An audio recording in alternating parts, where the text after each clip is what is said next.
Tantor Audio, a division of Recorded Books, presents Dreamland, America's Immigration Lottery in an Age of Restriction, by Carly Goodman, narrated by Janet Metzger. Introduction. On eBay, I bought an envelope for $3.99. It had been mailed on October 13, 1995, from Tamale in northern Ghana to an office suite in Los Angeles. It was likely for sale because of the affixed stamps, 4 of them, each worth 100 cedis.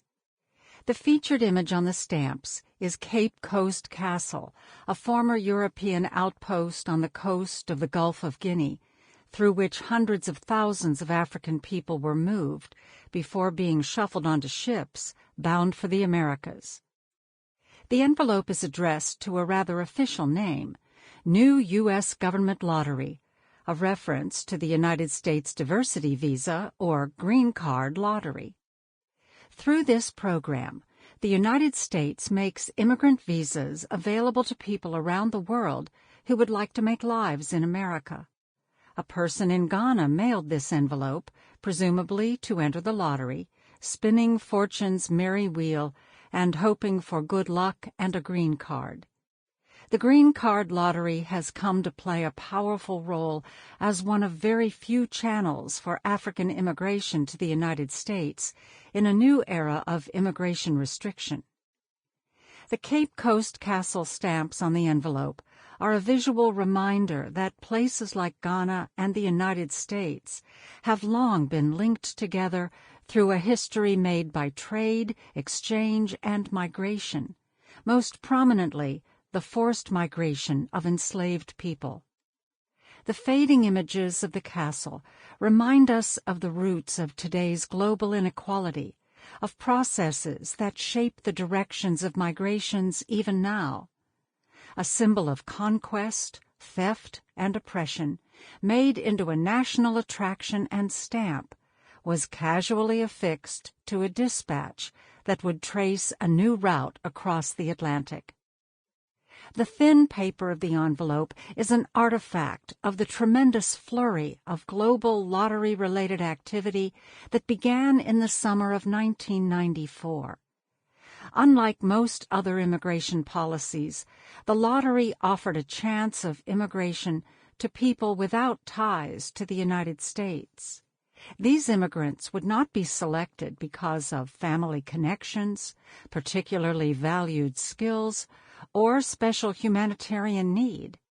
Rather, the lottery was run to enable people from underrepresented countries to gain the opportunity to migrate legally, a prospect otherwise all but denied them. The early advocates for this kind of program hoped it would benefit Europeans, whose experiences of immigration restriction showed white policymakers how harmful such restrictions could be. Offering immigrant visas by lottery would then allow for a flow of white immigrants to the United States in an age of largely Asian and Latin American immigration. The Diversity Visa Lottery did that. But it also opened doors, long blocked, to black immigrants from Africa. When the lottery was introduced to African countries, it arrived in a context of austerity, with many other emigration possibilities hindered, and it therefore fueled a cottage industry of migration-related services and a festive annual tradition. Banners, posters, flyers, and signs announced the lottery's annual start, and with it, a signal of American openness and welcome. The lottery painted America as a dreamland. It was a gesture that people understood as targeting African people specifically. It went against the restrictionist grain, allowing Africans a rare alternative to a long-standing sense of global marginalization. In the 1995 lottery, 6.5 million entries from around the world vied for just 55,000 available visas. After having their names drawn as winners, lottery registrants could then apply for an immigrant visa. running an immigration admissions program as a lottery traded ordinary bureaucratic sobriety for a sense of whimsy. Rather than a set of criteria written by powerful gatekeepers, the lottery placed luck front and center, as if to acknowledge the randomness that shapes our lives, where we are born, what rights we are afforded, whether we have the power to come and go as we please. These depend on happenstance and contingency, rather than something earned. Why pretend otherwise? More than 20,000 diversity visas would be issued to people from Africa that first year, including more than 2,000 to Ghanaians. The envelope I found on eBay wasn't sent to a government agency, even if the address line suggested otherwise. I recognized the recipient's address as the private offices of an American attorney at a suite on Wilshire Boulevard in Los Angeles. I had seen the address printed with photos of the lawyer David L. Amkraut's face on advertisements in Ghanaian newspapers from the 1990s. Amkraut, I learned after Googling him, was sanctioned by the Federal Trade Commission in 1997 for deceptive practices around the green card lottery. Amkraut, I learned after Googling him, was sanctioned by the Federal Trade Commission in 1997 for deceptive practices around the green card lottery. He was accused of inflating his success record, sending multiple entries for his clients, which disqualified them, and then withholding from clients their identifying case numbers to coerce them to retain his legal services for the next step of the process. Intermediaries like Amkraut, along with an array of local actors in Africa, sought to make a profit or a living in an era that tended to elevate entrepreneurial daring. Such practices reflected the rising value of migration services in this era of globalization, especially those that tapped into and alleviated people's anxieties about approaching increasingly fortified U.S. borders. Amkraut denied the charges, but agreed to certain steps of redress, including offering free lottery services to past clients for the next upcoming lottery. We don't know if the envelope's sender got lucky and won, or if they availed themselves of the opportunity to work with Amkraut again for free. Maybe they received a visa, flew to the United States, landed a job, and found an apartment, went back to school, met a spouse, started a family, wrote themselves into the American story. Over more than a quarter-century of the lottery's operation, 500,000 people from Africa have received diversity visas to the United States. Altogether, 1.2 million people have been issued these visas, adding to the diversity of American society and bringing their talents and aspirations to these shores. In the 2020s, this object is a relic. This paper envelope contains a story of duplicity and profit-seeking. It is adorned with a historical symbol of the slavery, plunder, and anti-blackness that patterned the modern world. And it nevertheless testifies to the sender's hope for the promise of the American dream. Today, the lottery is conducted online. Indeed, its history is intertwined with the Internet's history, and the Internet has shaped its spread throughout African countries. And the lottery has continued to bring people in, even as the United States has moved away from the immigration generosity that the lottery signaled to embrace more punitive and harsh policies of restriction. This shift in our politics of immigration has come even as the lottery has been an enormous boon to the United States. It has been extremely popular globally, even when the United States and Americans have not rated particularly highly in public opinion. Despite its legislative origins in racist logics about the value of white immigration to American society, the lottery has both targeted broader diversity and delivered it. It has been a surprisingly successful program of major significance that points toward what good, inclusive migration policy might look like.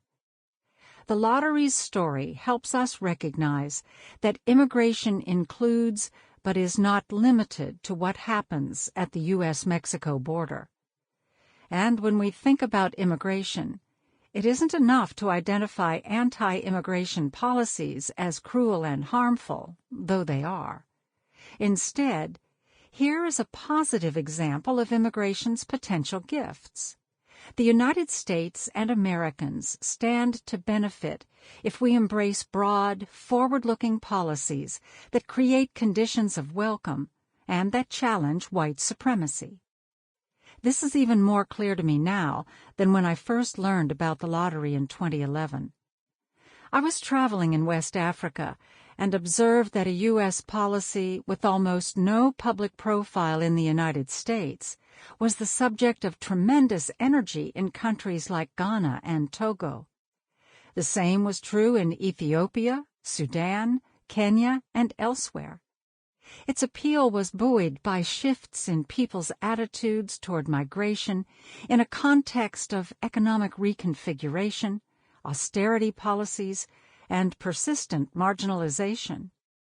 Subsequent research trips to Africa, to Ghana and Cameroon affirmed the power of this program to shape people's ideas and expectations about migration to the United States. But I also soon learned in archives in the United States how the lottery's legislative roots reflected serious limits on the dazzling picture of American generosity conjured in cybercafes across Africa. The debate that produced the program was largely unconcerned with creating a path to citizenship for African people.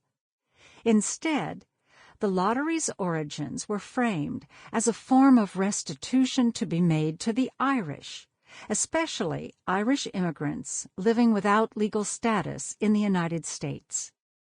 Advocates and sympathizers touted the contributions made by Irish immigrants throughout U.S. history and decried recent policy changes that had removed their former advantage in a system that once explicitly privileged whiteness. Empathy infused the debate as policymakers imagined their own forebears, who might also have been shut out had they come in the late 20th century. Such exclusions would have denied the United States key stories about its unique place in the world. Celebrations of immigration as a historical driver of American progress, especially when imagined as primarily white, framed the visa lottery's genesis. Because of the necessity of crafting policy that appeared fair and non-racist, proponents of a program that would enable more white immigration couched it as serving America's diversity, borrowing a term then much in vogue.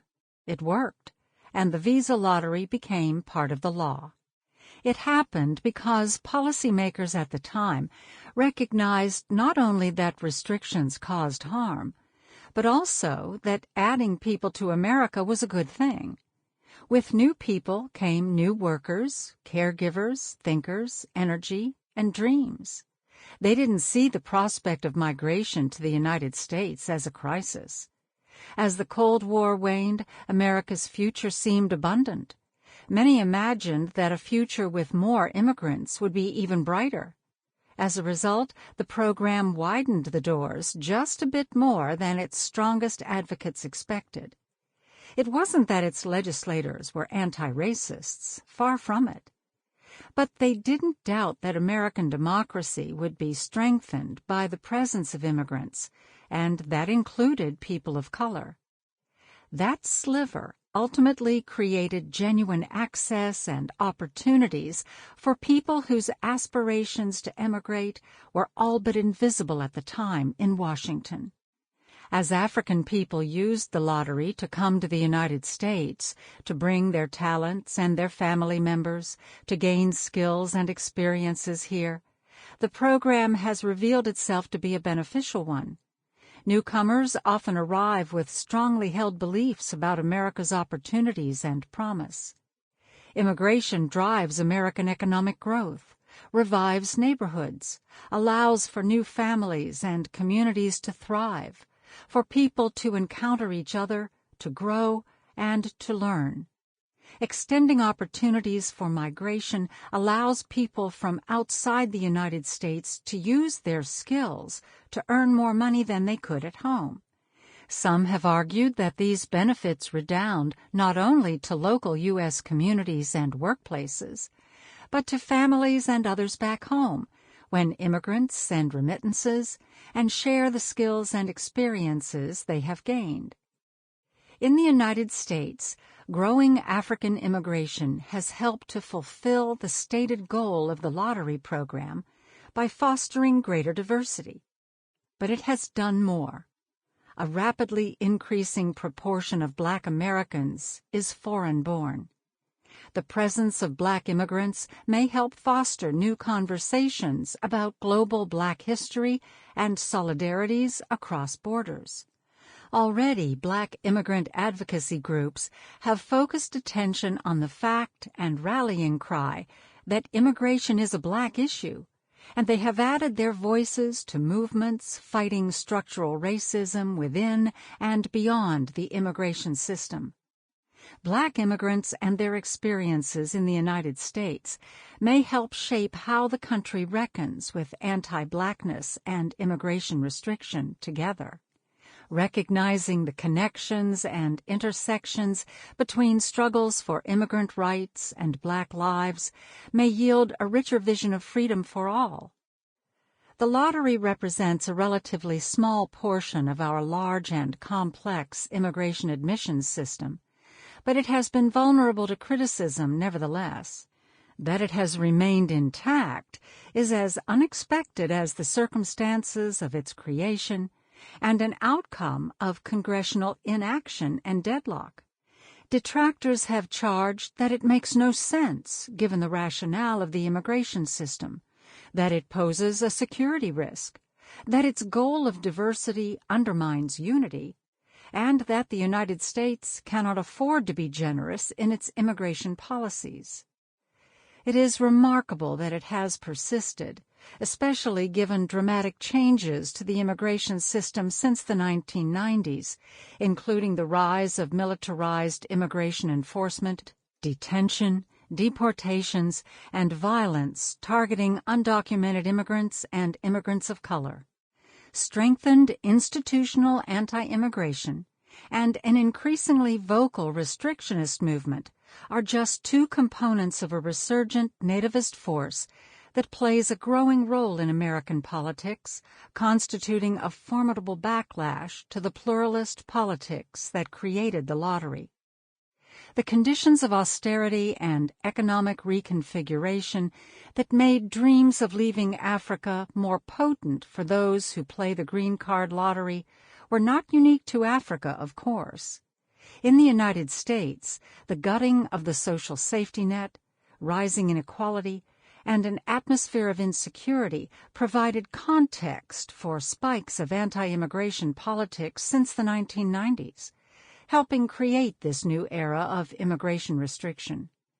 Our uneven and combined world has become connected after all, and truly understanding restriction here and hope there demands we look more closely at the lottery. Welcoming immigrants based on luck alone has an absurd quality that reflects deeper truths about the prominent place of luck and chance in our world. Indeed, a system based around luck is uncomfortably apt for a world that has increasingly given up on collective capacities for change. Access to a dignified life seems to depend on individuals' good fortune to be born in the right time and place, or to win a chance at a green card with vanishingly long odds. Luck defines winners and losers. In place of choices about how to live good lives and build futures for our children, we have chance. In place of the very idea of the public good, We have hardening borders. It is impossible to ignore how immigrant exclusion and restriction, and how even facially neutral and inclusive policies for immigrant admissions are driven by a conception of America as a primarily white country. This concept is deeply rooted in American history, but the presidency of Donald Trump recently brought much to the surface. His birtherism, attacks on legal immigration, vitriol toward the diversity visa lottery, and derisive comments about immigrants from majority black countries exposed deep truths about immigration gatekeeping as profoundly anti-black. In the entire history of the lottery's operation, it was only during the Trump administration and the coronavirus pandemic that the program was ever seriously scaled back, an effort that the lottery's defenders have identified as part of the politics of white grievance. The president's advisor, Stephen Miller, defending a legislative effort to curtail legal immigration from Africa and elsewhere, sneered in a television interview that the Statue of Liberty wasn't really a beacon of hope for immigrants. Instead, he argued, echoing talking points from the far right, the Statue of Liberty is a symbol of American liberty lighting the world. The poem that you're referring to was added later and is not actually part of the original Statue of Liberty. It is true that the poem was not an original part of the statue. During the 1880s, Emma Lazarus wrote the poem The New Colossus with its famous lines, "Give me your tired, your poor, your huddled masses yearning to breathe free." She was inspired by the stories of Jewish refugees being held on Ward's Island in New York. The poem was only inscribed on a plaque and added to the base in 1903, 17 years after the statue's dedication. The subsequent symbolism of the Mother of Exiles that became so widely accepted in the mid-20th century promoted a very narrow conception of the nation of immigrants, one that privileged the experiences of European migrants and their descendants. The story had its limits. But Miller and Trump weren't all that interested in the statue's other meanings either, including Edward de la Boulaye's intention to use the gift to commemorate the emancipation of 4 million enslaved people in America after the Civil War. An early model showed the statue illuminating the world with her torch, as we recognize today. In her other hand, the statue held broken shackles, marking the end of slavery. In the final version, chains still lay by her feet. But by the time of her dedication in 1886, Reconstruction was over, and African Americans who had fought for freedom were moved back again toward slavery, as W.E.B. Du Bois described when Jim Crow descended. The idea that the United States could be enlightening the world with its version of liberty was clearly incongruous. Later, when she became a symbol for the U.S. admission of refugees and for celebrating the legacies of European immigration, Black Americans had to wonder again why America's promises to them went unfulfilled. There is power in these two stories we tell about the statue, that she stands for ours as a nation of immigrants, and that she stands as a symbol of liberty and the end of slavery. But both stories are incomplete. There is no symbol more associated with the visa lottery than the iconic statue. She adorned the materials of the Irish advocates who sought the program. She hovered over the immigration hearings of the late 1980s, receiving a massive makeover and party for her 100th birthday in 1986. She was emblazoned on the posters and banners outside uncountable internet cafes and travel agencies across Africa advertising the annual lottery.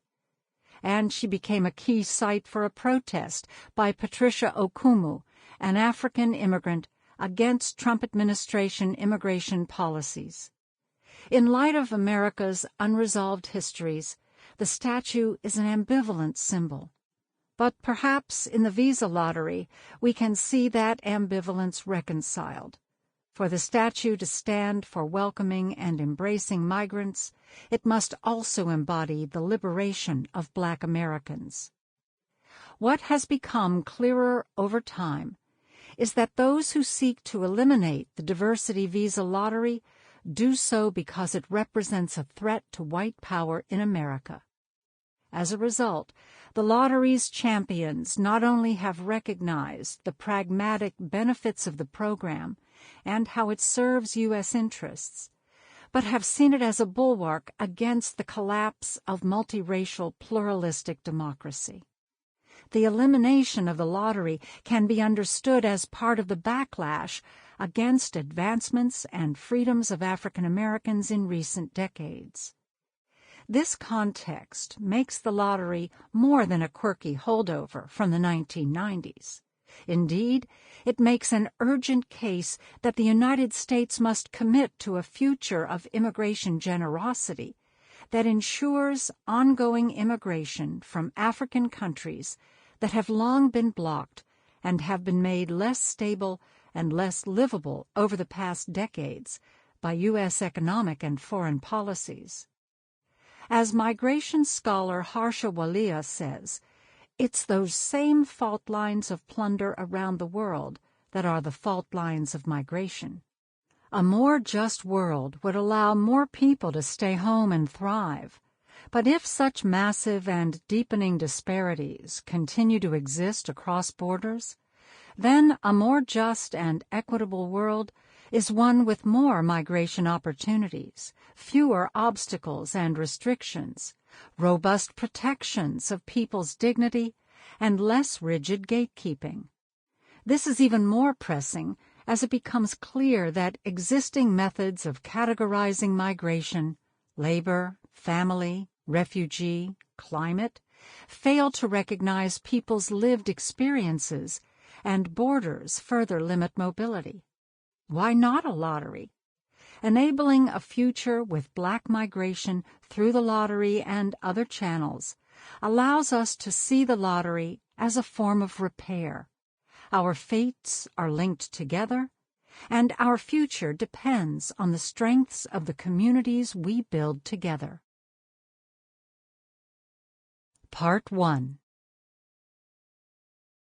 1. Undocumented and Irish. The first time Sean Benson landed in New York, he came as a student from Ireland on an exchange trip to see the country that loomed so large in the Irish imagination.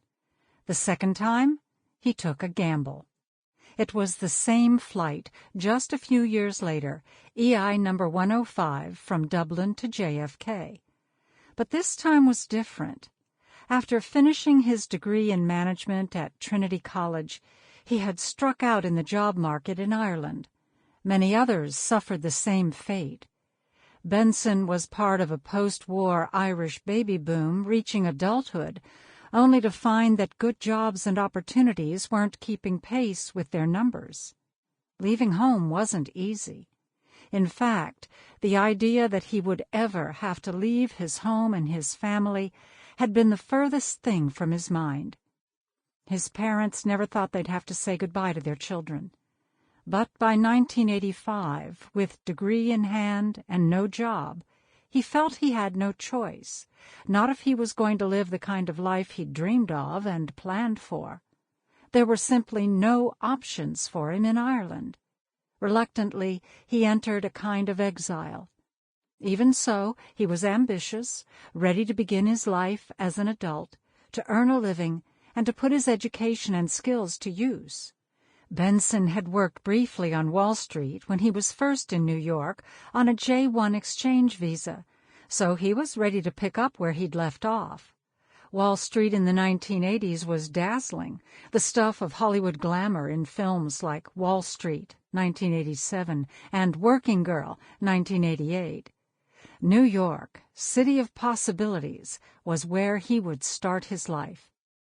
He talked his way into a tourist visa at the U.S. consulate in Dublin, packed his bags, and soon found himself sharing a city with the Statue of Liberty and millions of dreamers and strivers. There was nobody to greet him at the airport when he arrived, but a friend had a place in Woodside, Queens, where he could crash. He and about 10 other guys, all of them. Sample complete. Ready to continue?